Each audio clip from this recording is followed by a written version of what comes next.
nagkakilala kami sa Japan. Maalalahanin talaga. Sa una, parang mahirap dalhin yung pangalan namin.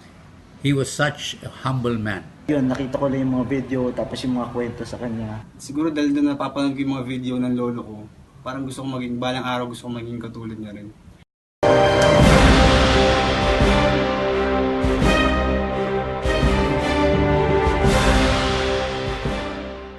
Si Gabriel Flash Ilorde umay ng maraming karangalan sa boxing para sa Pilipinas.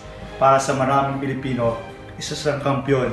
Ngunit kaunti lamang ang nakakaalam ng kanyang daan tungo sa tagumpay. Ako po si Nico Ilorde at ito po ang kwento ng aking lolo, si Gabriel Flash Ilorde.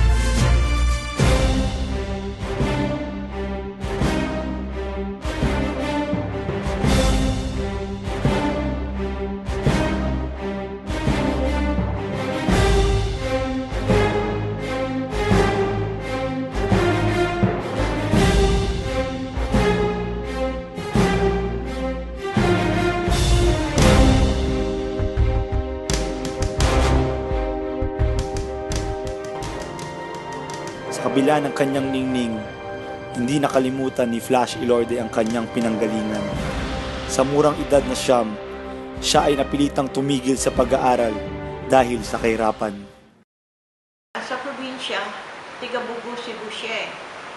Sa probinsya, alam mo naman doon, ang ano-ano nila, yung boxing, ganyan, mga piyesta-piyesta.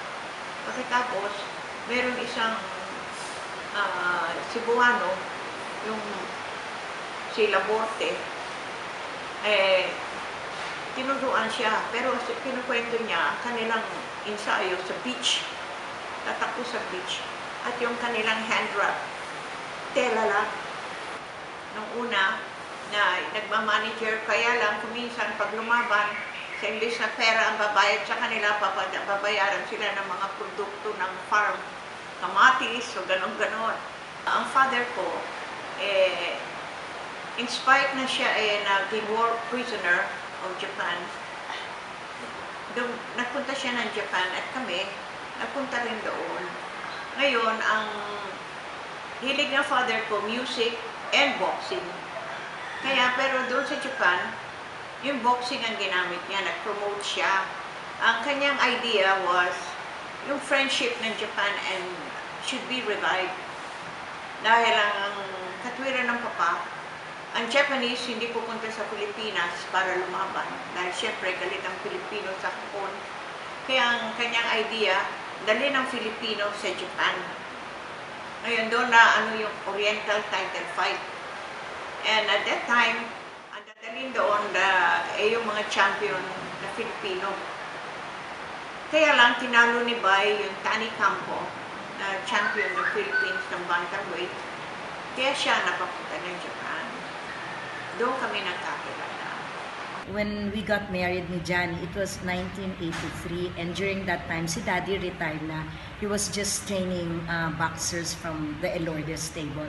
So nakikita ko lang siya sa gym, nagtitraining siya ng mga boksingero. Pero hindi ko na siya talaga nakita live dahil nung nagla-live ata siya, he finished ata boxing 1970s pa ata eh. Si Dati, mahigi siyang magulang. Tawag nito, lagi niya kaming binabantayan, lagi niya kaming sinasamahan sa mga kung ang activity namin. Maalalahanin talaga. He sees to it na lahat kami, yung masaya at saka very, very clannish kasi siya. Gusto niya magkakasama yung family. Ayaw niya na may nahihiwalay. Yung kunyari, kung pupunta ka ng States, lalo na kung doon ka mag-i-stay, yun ayaw na ayaw niya. Gusto niya, kaya nga may compound na ginawa si Daddy para kahit na may asawa na yung mga anak niya, magkakasama pa rin kami, sama-sama lagi. Kahit bumiyahe, kailangan sama-sama. Sa pagkain, kailangan sabay-sabay lahat. Meron kami isang yung neighbor, nagkaroon ng German na bisita. Sabi kay Bay, oh, so you're a boxer. May I look at your palms? And hindi ka nakita ni Bay. Sabi niya, you know, this is something different. I was thinking that as a boxer, you were aggressive. Pero sabi niya, you're not. You're very mild. But if you are provoked, sabi ganyan, you will fight to the finish. Sabi ganun sa kanya. Kasi ganoon din naman talaga siya. Maski sa taas ng ring, hindi siya yung mukhang ano ba, mild siya.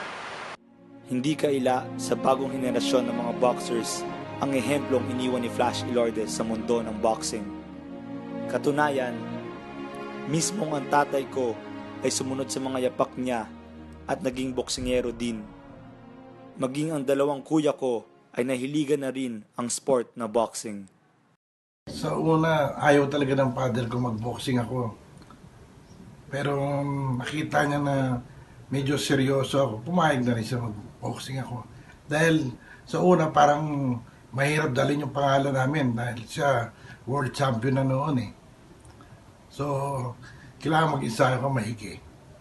Siguro dahil sa lolo ko, dahil sa family background namin. Saka yung araw-araw nakikita mo na puro boxingero yung kasama dito. Nag-start ako mag-boxing mga 15 years old. So, kasi nahilig ako mag-boxing kasi puro boxers dito sa amin. So, nagpasok muna ako ng amateur boxing tapos nag-turn pro na ako. Sa akin, parang passion talaga eh. Dahil siguro dahil doon napapanood ko yung mga video ng lolo ko, parang gusto ko maging, balang araw gusto ko maging katulad niya rin. Siguro nahiligan ko lang talaga dahil lumaki ako, puro boxers yung nakikita ko. Pag may boxing, nanonood kami. Tapos pag may training sila, nagpupunta kami sa gym. So yun, parang nagustuhan ko na everyday ko kasi nakikita yung training nila. So parang gusto ko gayahin din, hanggang sa nagustuhan ko na. Maliban sa mga kadugo ni Flash Ilorde, marami ring iba pang mga batang boksingero na nangarap din maging matagumpay tulad niya balang araw. Napadpad po kasi ako dito kasi po sa Boracay po ako dati nagtatrabaho ngayon. Nagbaboxing na po ako doon. Tapos dumadayo-dayo po kami sa probinsya gaya ng Romblon, Aklan, tapos saan po. Ito pong Pamilya Ilorde po ay yung sinasama ko po ng boxing. Ilalapot ng Pamilya Ilorde. Pumunta po sila sa Boracay and then tinawag po ako tapos parang yung nirekomenda po. Nirecommend po nila ako tapos kung pwede pa daw po ako magboxing. Ang Pamilya Ilorde naman po, inaccept naman po ako nila. Sabi, try natin. Tapos mga ilang months po, nagpunta po ako dito. Galing po ako ng Palawan. Nalaman ko po yung Ilorde stable na to. And then hinanap ko po ito sa Manila. Ako lang po mag-isang pumunta ng Manila para hanapin yung Ilorde gym. And then, nung nakapasok pa ako dito, sinabi po sa akin ni Kuya Johnny na, sige, pumasok ka sa akin, bibigyan kita ng laban sa professional. Doon po ako nainganyo na, sabi ko baka ito na yung mga pangarap ko, marating ko dito. Kaya sabi ko, pag-iigihan ka mabuti yung pangarap ko na to para sa magulang ko. Nung panahon pa ni Daddy, marami na siyang kinupukop na mga boksingero. Hindi kasi maobligado kami dahil ng mga boksingero, maski wala na yung si Daddy, nagpupunta pa rin rito, nag-apply pa rin sila ng boxing. So pinipili namin kung sino yung mga pumapasok rito. Masaya ang buhay ng mga boksingero sa Ilorde. Pero kasabay rin ng saya ang hirap at tapang na kinakailangan sa bawat araw ng ensayo. Like kunwari may fight kami, hindi kami pwede magpuyat, hindi kami pwedeng pati sa diet namin, yung training kasi parang kailangan focus ka palagi. Ang mahirap dahil dati bago ako pumasok sa school, nag-jogging ako. Pagdating sa school, makakatulog ka talaga. Hindi maiwasan na.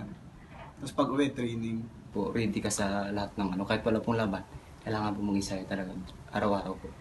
Para pagdating ng laban, yung resistensya mo nandiyan sa katawan mo. Hindi yung pwede na bago ka lang ensayo pag may laban. Dapat talaga ready ka lagi sa lahat ng time kasi minsan biglang natawag, biglang may laban. At sa ibang promotion po, kaya dapat pag-boxer ka lagi kang ready sa sarili natin. Kung hindi ka nagmamanage ng boxing, you're right, hindi mo makikita yung sakripisyo na ginagawa ng boksingero. Ngayon yung mga boksingero na nag-a-apply sa amin dito, si Johnny, which is managing them, and kami tulong-tulong, naku, napakadaming sakripisyo. Unang-una, lalo na pag may scheduled fight ka, you have to wake up early.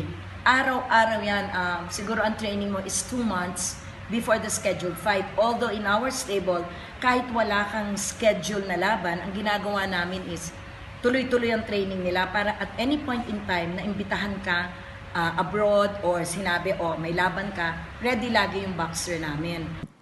Hindi alam ng karamihan na kinakailangan din ng kakaibang talino upang maging mahusay na boksingero. Pinag-aaralan mo yung style ng kalaban, hindi lang basta parang sugod ka ng sugod. Parang may game plan ka. Parang sinascout mo yung kalaban mo bago ng laban. Para alam mo anong mga suntok na ibibigay mo pagdating sa laban. Pag asa taas ka ng ring, yun nga daw ang sinasabi ni Daddy nun. Wala ka nang kakampi kung hindi yung sarili mo lang, because hindi naman pwedeng umakyat at tulungan ka ng trainer mo. Hindi ka rin pwedeng tulungan ng mga kapatid mo or ng asawa mo or ng manager mo. Sariling sikap ka pag asa taas na ng ring. Bali po yung boxing, talagang napakadelikadong sports para sa mga katulad namin. Gawa na lang ho ng pinapasa Diyos namin na bawat laban, sana po ingatan po kami sa taas ng ring, ganun po sa kalaban namin na walang mangyaring masama. Kahit po doon masakit po, alam kong napakadelikadong sport, pero ginagawa ko dahil masaya din po ako kahit na nasaktan po ako kasi parang yun po ang sa akin. Nasa dugo na po namin na maging boksingero, hilig po talaga namin. Nakakatuwang isipin na matagal nang pumanaw si Lolo pero sinisikap pa rin buhayin ng pamilyang Ilorde ang kanyang alaala at mga hangarin para sa ating bayan. 14 years ago, noong year 2000, I thought of doing a big event wherein lahat ng champion boxers ay mag-gather in what we call a banquet of champions. Kasi minsan nakakalimutan na sila, di ba, ng new generations. Gusto namin na sana naman maalala yung past champion, yung current champion, at saka yung magiging champion pa in the future. All of our boxing events here are titled, we dub it Boxing Contra Droga. Because parang this is a battle cry para to encourage the out-of-school youth to get involved in sports. Hindi lang talaga boxing, para to shy them from the use of illegal drugs. Para makita nila, boxing, knockout drugs, yung mga ganon. We get in touch with PIDEA, we tell them that we have this project, and yung mga kabataan, para magandang ehemplo sila sa mga batang na nagda-drugs na, maganda rin kung kayo tumigil kayo mag-drugs, maging involved na lang kayo sa boxing. Who knows, baka maging Flash Ilorde kayo or Manny Pacquiao someday.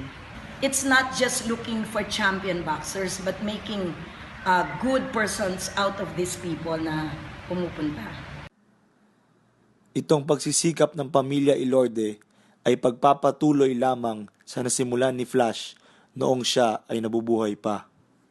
Nag-umpisa siya na parang hindi naman subdivision kundi housing doon sa St. Rita. Isa-isa na yan dumarating. Nagre-request kung sila pwede dahil hindi siya nanginingil ng tubo, hindi siya nanghihingil ng down payment. Ipinagagawa niya ng bahay, binibigay niya at cost. First thing, he was such a humble man. The greatest thing about him was his humility. Pangalawa, that he cared for people. He showed a lot of concern for a number of people. And he didn't publicize. He was not a publicity hound. Marami siyang nagawa hindi lang sa pagiging boksingero. In fact, there was one writer who said that si Daddy daw, he feared no man, but was humble before all men. Ngayon, today, everybody wants publicity. If he does something, they want a photo, they want a story. Gabriel was not like that. He helped people, but he didn't look for publicity. And he, as a boxer, he had class. He had class both in and outside the ring. He was a gentleman. Saan, para hindi lang yung pagiging world champion niya, pero mas importante yung mga nagawa niya sa labas ng ring. Yung pagtulong sa ibang tao. Yun yung pinaka-importante. Sa pamilyang Ilorde po, magpapasalamat po kami ng sobrang pasalamat po kasi po tinanggap po nila kami dito at naipagpatuloy po namin yung pangarap namin na mag-boxing at nalayo na rin po sa mga bisyo, kung ano ng mga bisyo ho yan. Papasalamat po ako sa Panginoon kasi pangalawa sa Pamilya Lorde kasi ginamit din po sila para maging bukas po sa mga tao na kagaya ko. At marami pa pong tao na sana matulungan sila kasi maraming mga tao na gusto mag-boxing pero hindi po ganun kadali mag-boxing. I have yet to meet anybody like him. Most people say Pacquiao is the greatest Filipino fighter. I disagree. To me, to be the greatest, you must combine your skill inside the ring and your human qualities outside the ring. And Flash Ilorde is the only one who had those two qualities. Tunay ngang kampiyon si Flash Ilorde, hindi lamang sa mundo ng boxing. Isa siyang kampiyon laban sa kahirapan, pagsulong sa pangarap at pagtulong sa kapwa. Yan ang aking lolo, ang aking idolo, si Gabriel Flash Ilorde.